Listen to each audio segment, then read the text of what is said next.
L'arrogance, c'est de l'orgueil mêlé d'ignorance. Bon, voilà la définition de l'arrogance. Mais je ne parle pas d'arrogance. Je parle de... Écoutez, en tant qu'être humain, j'ai échoué à ceci. J'ai réussi à cela. J'ai tout gâché, mais j'ai construit cela. Et au final, vous savez, j'ai essayé, mais je m'aime bien. Alors, je vais être indulgent envers moi-même. Et combien de personnes peuvent en dire autant? Combien de personnes disent de je m'aime bien? Elles seraient plus indulgentes, plus attentionnées, plus aimantes envers quelqu'un d'autre qu'envers elles-mêmes. Il existe une statistique qui dit qu'en moyenne, la probabilité de terminer un traitement antibiotique est d'environ 50%, n'est-ce pas? La probabilité que votre chien le termine est de 95%. Oui. Donc, nous sommes littéralement capables de prendre soin d'un animal de compagnie presque 2 fois mieux que nous ne le faisons pour nous-mêmes. N'oubliez pas que si vous mourrez, personne ne pourra s'occuper de l'animal. Servir les autres avec une coupe qui déborde de la vôtre est importante. Dites-moi, comment aimeriez-vous être vous-même? Trouvez quelqu'un que vous appréciez sincèrement et découvrez ce qui vous plaît chez cette personne. J'aime ça. C'est quelque chose que j'apprécie. Cette personne est compréhensive. Elle est douce. Elle est travailleuse. Elle est honnête. Voilà ce que j'aime chez elle. Et intégrez ces qualités à votre propre vie. Si ce sont des qualités que vous appréciez, alors intégrez-les à votre personnalité. Et alors, vous vous aimerez. Ce n'est pas sorcier. Mais si nous devenons la personne que nous aimons, j'en suis arrivé à un point dans ma vie où lorsque je rencontre quelqu'un et qu'il ne m'apprécie pas et que cela se voit, je m'en fiche. Je m'aime et c'est suffisant. Tu sais, c'est une leçon que j'ai comprise vers la fin de ma vingtaine, alors que j'avais accumulé beaucoup de succès et de statut. Peut-être comme la société moderne l'incite pour un jeune homme. Liberté, notoriété. Et les femmes, et tout ça.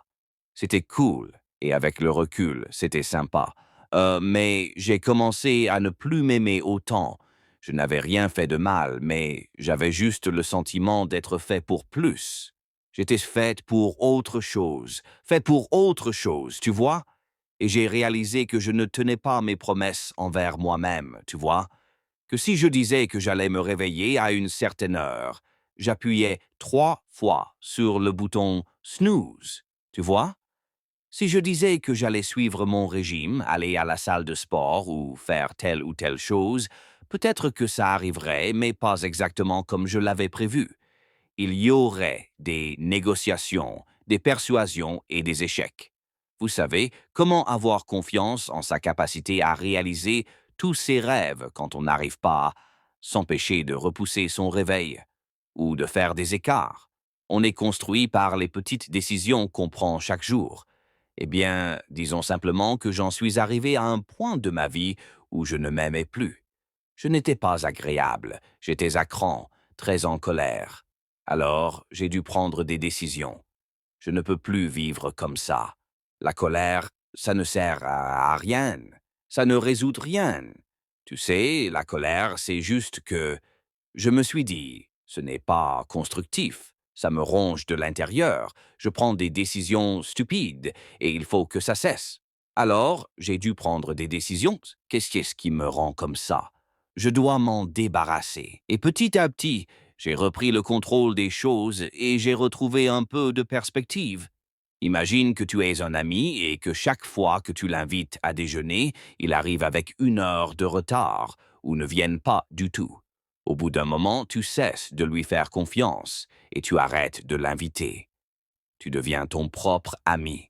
Oui, et je pense que c'est une leçon très importante pour ceux qui veulent être appréciés, qui ont des difficultés sociales et qui veulent s'améliorer. On aime les gens qui nous font du bien, n'est-ce pas? On se fiche pas mal de savoir à quel point la personne est impressionnante. Je n'aime pas la tendance dans ce milieu, le milieu de la motivation masculine. Je n'aime pas la culture de la performance à outrance telle qu'elle est promue et enseignée aujourd'hui. Je ne suis pas d'accord avec elle, car je pense qu'elle est déséquilibrée.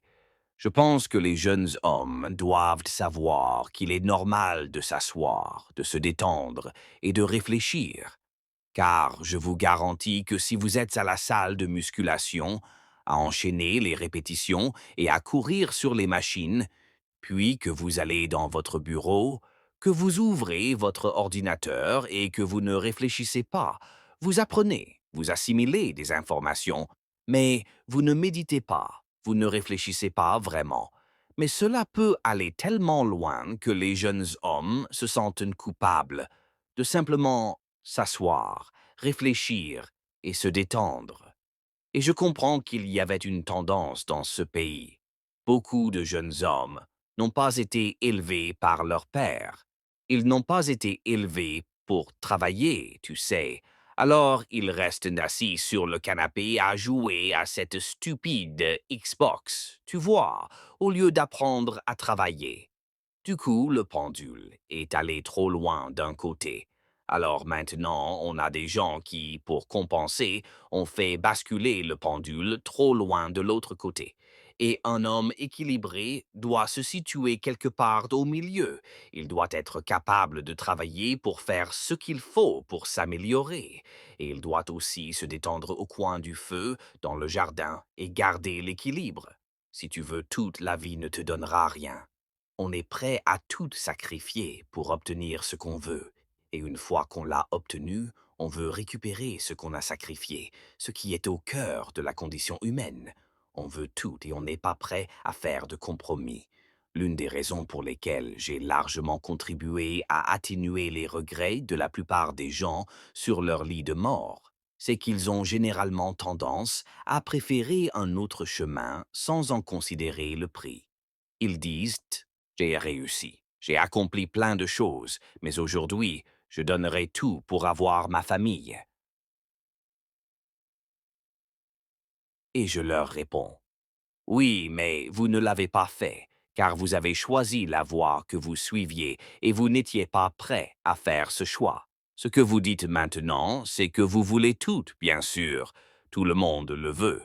J'ai eu quelques moments de lucidité ces derniers temps. Nous voulons tout sans en payer le prix. Or, tout a un prix. Et vous ne pourrez jamais obtenir le prix nécessaire pour réussir dans un domaine sans être prêt à faire des concessions. Je pense que cela a considérablement réduit mes regrets. On abandonne la vingtaine pour la trentaine. On abandonne la trentaine pour la quarantaine pour la cinquantaine. Et on troque tout ce qu'on a accompli dans la trentaine, la quarantaine et la cinquantaine pour retrouver la vingtaine. On abandonne ce qu'on possède le plus pour ce qu'on possède le moins, et on abandonne ce qu'on désire pour ce qui est censé nous l'apporter. Je serai heureux quand j'aurai suffisamment réussi, et je sacrifierai mon bonheur dans la poursuite du succès pour pouvoir devenir suffisamment prospère et enfin être heureux. On passe la vingtaine à vouloir être plus riche, plus vieux et fonder une famille. Puis on commence cela dans la trentaine. On accumule plus de richesses et on fonde une famille. Et puis on revient à la quarantaine avec encore plus de responsabilités. On a accumulé tout ça et puis on se dit: mon Dieu, si seulement je pouvais retourner à mes 20 ans. Mais tu étais malheureux à 20 ans. Tu détestais ça. Tu n'avais aucune idée si tu allais réussir. Tu étais constamment préoccupé par l'argent. Tu avais désespérément besoin de la validation de tous ceux qui t'entouraient. Tu étais constamment insatisfait. On connaît déjà la fin du film quand on veut le revivre. Et on ne peut pas le revivre dans le même contexte, car l'incertitude est au cœur de l'histoire. Peut-être que les années dorées n'existent que dans nos souvenirs. Personne ne croit que nous vivons un âge d'or en ce moment. On ne pense jamais être dans le bon vieux temps, mais le bon vieux temps, c'est toujours maintenant. J'ai dépensé une énergie mentale considérable à accepter la souffrance et à ne pas dire qu'il y a quelque chose de mal dans ce qui va mal. J'y ai consacré énormément de ressources mentales, car j'ai été plus efficace et plus rapide pour corriger le cercle vicieux du «je ne suis pas content de telle ou telle chose». Donc il y a un problème. Du coup, je corrige l'histoire que je me raconte plutôt que de corriger le problème lui-même. Et ça a été extrêmement utile, surtout avec le fait que tout ce dont je me souviens sera toujours mieux qu'avant. Et le plus beau, c'est que la science le confirme. Nous apprenons par le biais de la récompense et de la punition. La punition s'estompe avec le temps, aussi terrible soit-elle. Par exemple, vous vous enivrez, vous avez la gueule de bois, vous vous dites plus jamais je ne boirai. 7 jours plus tard, vous êtes de nouveau en train de boire. Pourquoi? Parce que la punition de la gueule de bois disparaît rapidement. Vous êtes avec quelqu'un pendant un certain temps. Vous vous dites c'est dingue ou ce type est fou. Et puis vous rompez. Et là, tout à coup, de quoi vous souvenez-vous? Des bons moments. Parce que la récompense reste. D'une certaine manière, il y a là un message d'espoir. Lorsqu'on repense à sa vie, on se souvient surtout des bons moments. Mais cela ne devient un problème que si l'on déplore le présent, le seul que l'on n'ait jamais vraiment vécu. Où se porte mon attention? Je peux toujours être contrarié par quelque chose. Sur quoi avez-vous tendance à vous concentrer le plus? Sur votre passé, votre présent ou votre avenir? Nous passons tous du temps dans les trois.